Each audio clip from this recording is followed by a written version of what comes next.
سامعین، جیسا کہ آپ کو معلوم ہوگا کہ حجاب کو لے کر کے ہندوستان کے اندر ایک وواد کھڑا ہو چکا ہے۔ حجاب کو لے کر کے بہت بڑا مسئلہ بن چکا ہے۔ آخر اس کی بنیادی وجہ کیا ہے؟ ابھی جو حجاب کو لے کر کے پورے ہندوستان میں آگ لگی ہوئی ہے، ماحول خراب ہو چکا ہے، اس کے پیچھے کس کا ہاتھ ہے؟ تو اس کے پیچھے کہیں نہ کہیں اقتدار میں بیٹھے ہوئے لوگوں کا ہاتھ ہے، کیونکہ اس کا اندازہ لگایا جا سکتا ہے کہ ابھی یو پی میں الیکشن ہونے جا رہا ہے اور ہو بھی رہا ہے۔ جب ان کو ہندو مسلمانوں کو لے کر کے کوئی کارڈ کھیلنے کا موقع نہیں ملا تو انہوں نے حجاب کو لے کر کے ایک بڑا مسئلہ بنا دیا تاکہ ہندو مسلمان آپس میں الجھ جائیں اور ہندو ایک طرف ہو جائے، مسلم ایک طرف ہو جائے اور ان کی کرسی باقی رہے۔ اب آئیے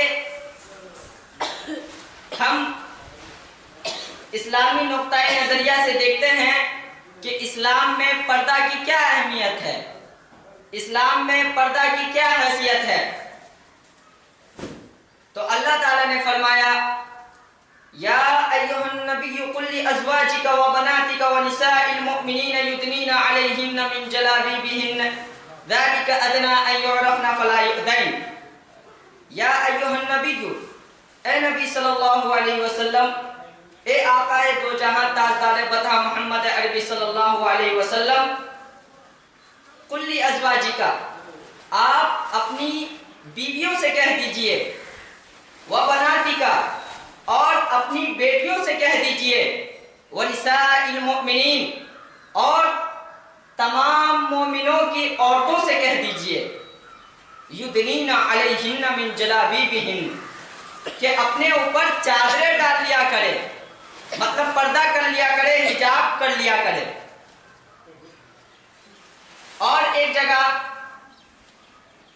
اللہ تعالیٰ نے فرمایا قل للمؤمنین یغضوا من ابصارہم ویحفظوا فروجہم ذلک ازکی لہم، کہ نبی صلی اللہ علیہ وسلم آپ مومنوں سے کہہ دیجئے کہ اپنی نگاہیں نیچی کر لیا کرے، اپنی نگاہیں، اپنی نظریں جھکا لیا کرے جب ان کی نظریں عورتوں کے اوپر پڑے تو، اور اپنے شرمگاہوں کی حفاظت کرے، یہ ان کے لیے پاکی کی بات ہے۔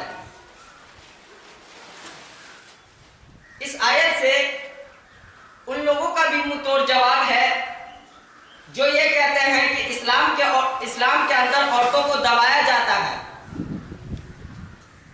اور ساری پابندیاں عورتوں پر ہی عائد کی جاتی ہیں، مردوں پر نہیں۔ اس آیت سے کیا ثابت ہوتا ہے کہ اللہ تعالیٰ نے پہلے کہا مومنوں کو کہ تم اپنی نگاہیں نیچی کر لیا کرو۔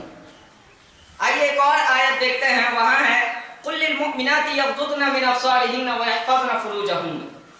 اس آیت کے اندر عورتوں کو حکم دیا گیا ہے کہ تم اپنی نگاہیں نیچی رکھا کرو اور اپنے شرمگاہوں کی حفاظت کرو۔ یہاں پہ عورتوں کو حکم دیا گیا، اس سے پہلے مردوں کو حکم دیا گیا۔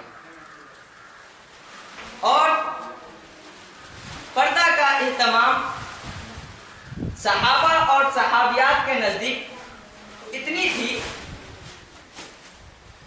ابھی کچھ مثالیں دوں گا جس سے واضح ہو جائے گا کہ صحابیاں جو تھی وہ کتنا اہتمام کیا کرتی تھی پردے کا۔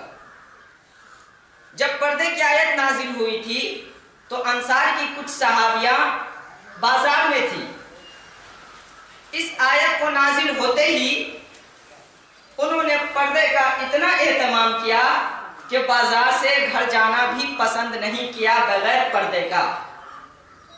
اور جو صحابہ